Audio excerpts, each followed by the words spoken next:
పవన్ కళ్యాణ్ ఒక mass leader. అడుగు పెడితే వేలాది మంది పరుగులు పెట్టుకుంటూ వస్తారు.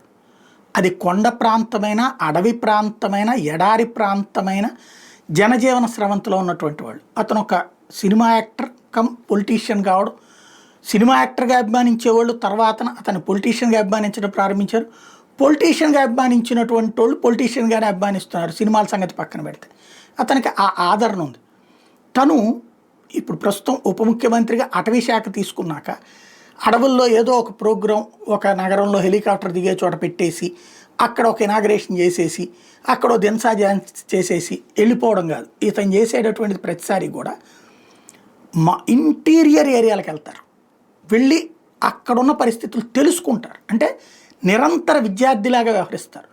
ప్లస్ వాళ్ళతో మమేకం అవడం ద్వారా వాళ్ళ అంశాలని చర్చిస్తారు, వాళ్ళతో ప్రేమ పంచుకుంటారు, వాళ్ళతో అభిమానంగా ఆప్యాయంగా ఉంటారు.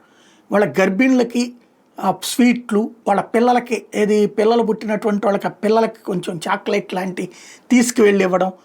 అదే సందర్భంలో మామూలుగా ఇవాళ రోజున అసలు నడవాలి అంటే ఒక కష్టమవుతున్నటువంటి రోజుల్లో పవన్ కళ్యాణ్ వచ్చేటప్పటికి ఇంటీరియర్ ఏరియాకు కూడా నడుచుకుంటూ వెళ్ళడం అన్నటువంటిది కీలకమైనటువంటి అంశం. పెదపాడు గ్రామంలో గిరిజనులతో భేటీ అవ్వడం ఒక ఎత్తు అయితే, గిరిశేఖర గ్రామానికి చాపురాయి దాటుకుంటూ గిరిశేఖర గ్రామం దాకా వెళ్ళి అక్కడ పబ్లిక్తోనే కూర్చుని మాట్లాడారు. మామూలు ఇంటి అరుగు మీద పోతంగి పంచాయతీ పరిధిలోని పెదపాడు వాసులని తెలిపినటువంటి సమస్యలు అడిగి తెలుసుకున్నారు. అలాగే చాపురాయి ప్రాంతాన్ని పరిశీలించారు. దుమ్రిగూడ గ్రామంలో బహిరంగ సభలోను పాల్గొన్నారు.